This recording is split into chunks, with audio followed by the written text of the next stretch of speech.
Alors là, il faut. On peut la refaire si tu veux. Désolée. Ah, oh my God.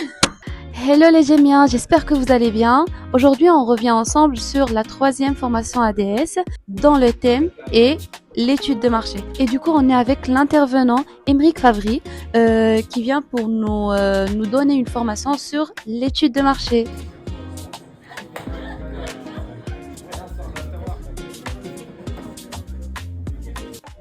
Bonjour, aujourd'hui on est avec l'intervenant Émeric Favry.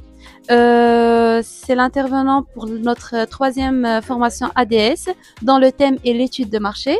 Du coup, j'ai une question pour toi.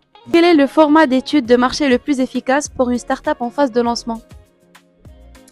Alors, je pense pas qu'il y ait forcément d'étude de marché idéale. Celle qui sera la plus appropriée, en tout cas, c'est celle qui conviendra le mieux à l'entreprise, à son produit et à l'implantation sur le marché qu'elle va vouloir faire. Le plus important étant bien sûr collecter les données les plus efficaces et celles qui seront les plus exploitables pour aller améliorer le projet de manière continue. Bonjour Hamza. Bonjour Iptiel. J'espère que tu as kiffé la formation. Oui, j'ai bien apprécié cette formation. La formation vous a-t-elle aidé à mieux comprendre votre marché cible? Oui, parfaitement. Cette formation m'a aidé à mieux recadrer le marché et à le comprendre en détail. Car parfois il y a certains éléments, on ne se rend pas forcément compte en faisant l'étude de marché par soi-même. Et à l'aide de l'intervenant, on a des retours sur quel point il faut vraiment focus. Donc à ce niveau-là, c'était très utile.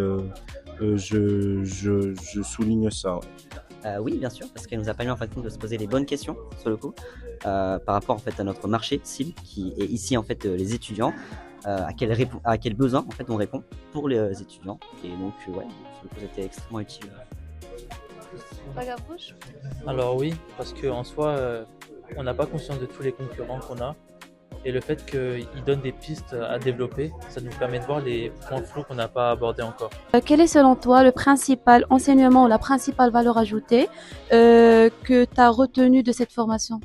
Le principal enseignement, c'est dans le cadre de l'étude de marché, tout ce qui est interview qualitatif, de vraiment être pertinent sur les questions et de pas poser des questions comme ça qui sont inutiles et qui nous fassent perdre du temps au niveau de cette étude-là.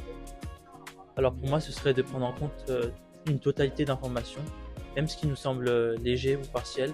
Comme il a dit justement Émeric, avec les questions ouvertes et fermées, ça peut servir à déterminer justement une part de clientèle, pourquoi ça marcherait mieux qu'un autre concurrent ou non. Alors je dirais déjà en fait, c'est, au niveau de la valeur ajoutée, c'est vraiment les analyses que Émeric en fait nous a présentées, qui permettent véritablement en fait, de comprendre le marché dans lequel en fait on se lance, également les différents clients, et aussi bien sûr le fait de se lancer, vraiment nous pousse à nous lancer et d'apprendre en fait de nos erreurs. Et du coup, tu recommandes ce type d'atelier à d'autres personnes ou pas? Oui, alors en soi cet atelier, j'ai bien aimé la façon de fonctionner, c'était interactif et chacun pouvait participer et donc travailler et approfondir les points qui lui semblent essentiels pour son projet. Pour toutes ces raisons-là, je recommande à 100% cet atelier pour d'autres personnes. Ah oui, absolument, vraiment, parce que déjà Émeric est quand même assez dynamique et surtout il connaît totalement le domaine en fait qu'il enseigne ici, surtout les études de marché. Il a de l'expérience et c'était vraiment, je dirais, valorisant. Et donc dans ce cas-là, je recommanderais vivement ce genre d'atelier. Bah justement, je rejoins ce que Geoffrey a dit. Le fait que nous, on n'ait pas d'expérience et que justement Émeric a plus d'expérience que nous, il s'est déjà lancé, ça permet d'éviter justement de faire les mêmes erreurs et de comprendre comment aller plus vite au but.